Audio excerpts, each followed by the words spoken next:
আলাইকুম। আমি আপনাদের সবাইকে নানুপা রান্নাঘরে স্বাগতম জানাচ্ছি। আজকে আমার ছোট ভাইয়ের জন্মদিন। সেদিন আমার ছোট বোনের ছিল। আজকে আমার ছোট ভাইয়ের জন্মদিন, এই উদ্দেশ্যে ওরে একটু তেহারি রান্না করে খাওয়াবো। সরিষার তেলের তেহারি।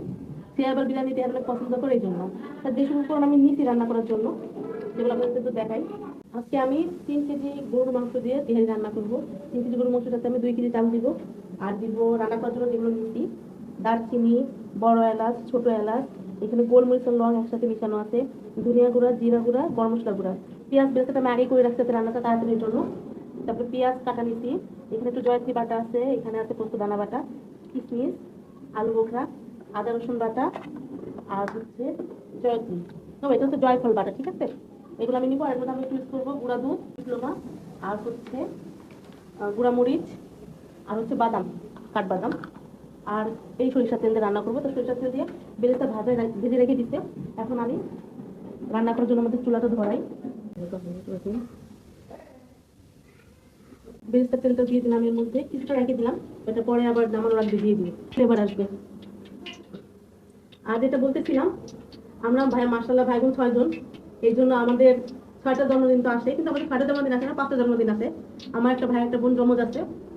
আর এখন তো মাশাআল্লাহ ভাইয়ের ছেলে মেয়ে, বোনের ছেলে মেয়েরাও আছে। তারপর আব্বা আম্মা মাশাআল্লাহ আলহামদুলিল্লাহ। এখন আমাদের বাসায় কিন্তু মাসে একটা জন্মদিন থাকেই বলতে গেলে, মাঝে মাঝে 2টাও থাকে। কারণ ভাইয়ের বোনরা আছে, বোনের হাজবেন্ডরা আছে, সবারটা একটু পালন করার আগে কম বেশি। তখন আমরা ঘরোয়াভাবেই এইভাবে করি, ছোটখাটো মতো রান্না করে সবাই মিলে খাই।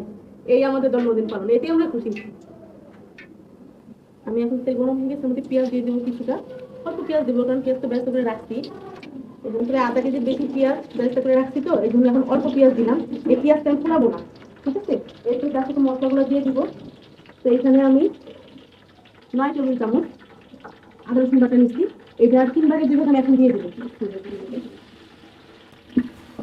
আমাদের বাসায় তোরা খাওয়া দাওয়া অনেক পছন্দ করে, অনেক বেশি যে খায় তা না, বাট তৈরি করা, রান্না করা, সবাই মিলে খাওয়া, এটা সবাই একটু মশলা পছন্দ করে।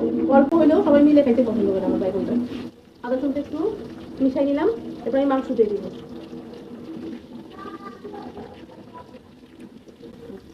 এই মাংস আমি কষাই দোকান থেকে যখন আনছে তখন ওদের বলে দিচ্ছি যে তেহারি কাট করে দিতে, ওরা সেভাবে কেটে দিচ্ছে, তাহলে সুবিধা হয়। তা নাহলে আনার পরে আবার কাটা পিস করা কষ্ট হয়ে যায়। এই জন্য ওনাদের বলে দিলে ওটা করে দেয়। আপনারাও বলবেন, ওরা যদি আপনি বলেন রেগুলার কাট করে দিবে, বিরিয়ানিটা বলে বিরিয়ানি, তেহারিটা বলে তেহারি, ওরা করে দেয়, কাচ্চিটা বলে কাচ্চি, ঠিক আছে? এটা আমাদের একটু কষ্ট কম হয়। আমি কিন্তু চুলা এখন বাড়াই রাখি, কারণ মাংস পরিমাণটা বেশি তো। আর এটা হচ্ছে সিলিন্ডারে কিছু ছিল, এটা আগুন কত বেশি উঠে না। এর মধ্যে একে কেমন মশলাগুলো দিয়ে দিব, লং, গোলমরিচ দিয়ে দিলাম, চিনি, তেজপাতা দিয়ে দিলাম, জয়ফল বাটা।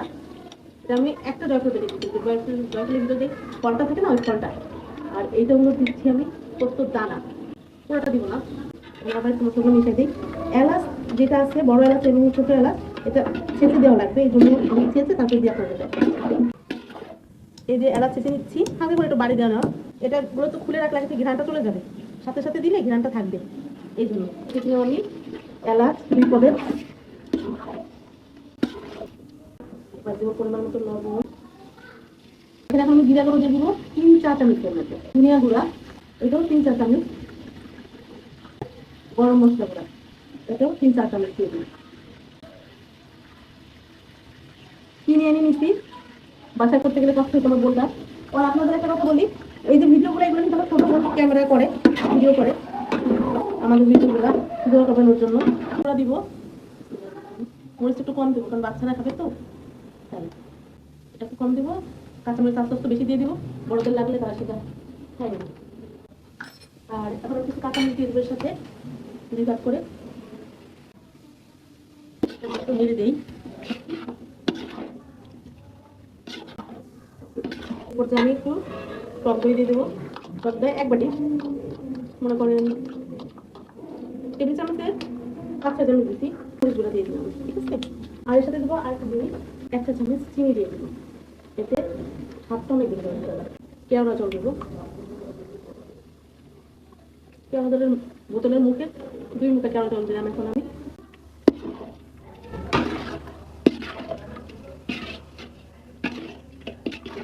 জয়ত্রী ফুল ভাঙিয়ে নিচ্ছি, ভাঙিয়ে সাথে দিয়ে দিলাম। এই মাংস সিদ্ধর জন্য আধা কেজি পরিমাণ পানি দিয়ে দিলাম, এই 3 সেটা সিদ্ধ হয়ে যাবে। কারণ এর মধ্যে আমরা টক দই দিছি, জয়ফল দিছি, তারপরে একটু চিনি দিছি, জয়ত্রী দিছি, এগুলোতে দ্রুত মাংস সিদ্ধ হয়ে যায়। এটা আমি ঢেকে দেবো এখন।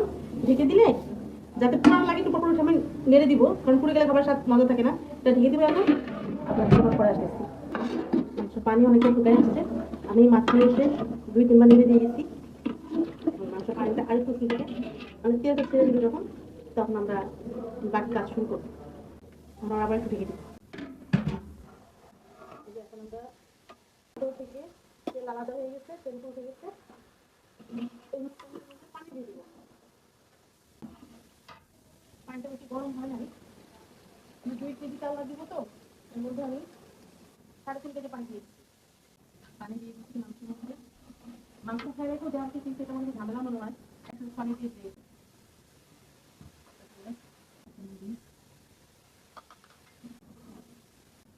লবণের আন্দাজ বুঝে গেছে, লবণটা মা দিয়ে দিতেছে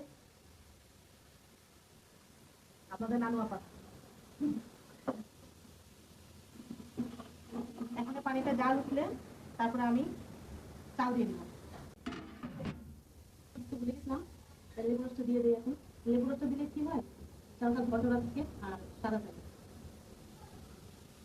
কিন্তু লেবু রস একটা দিচ্ছি। আচ্ছা, এখন আমাদের পানিতে জাল উঠে গেছে, আমরা চাল দিয়ে দেবো। চাল আমি 2-আধা ঘন্টা ভিজাই রাখছি, তারপরে পানি দিতে দিচ্ছি।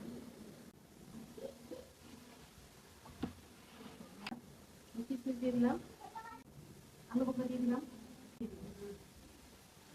বেরেস্তা ভেজে রাখছিলাম বলছিলাম না, দেখেন কি সুন্দর ঝরঝরে বেরেস্তা হচ্ছে আমার দেখুন।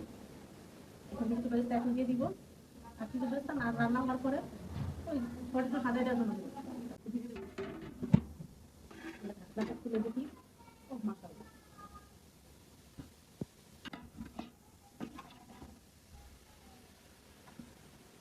ভালো হয়েছে। এখন কি তাওয়ার উপর জমে দিয়ে দেবো, জমে দিয়ে কিশমিশটা আমি চলে যাবো।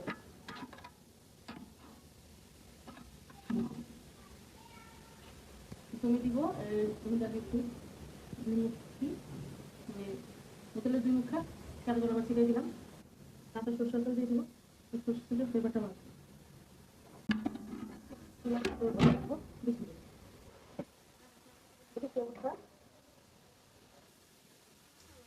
সুন্দর দিলাম বাড়ি মশলা সুন্দর হয়েছে।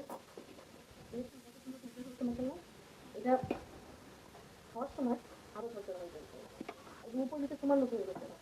এখন আমাদের রান্না শেষ, এটা আমরা এখানে একটু আমরা খাওয়া শুরু করবো, তখন আপনাদের দেখাবো।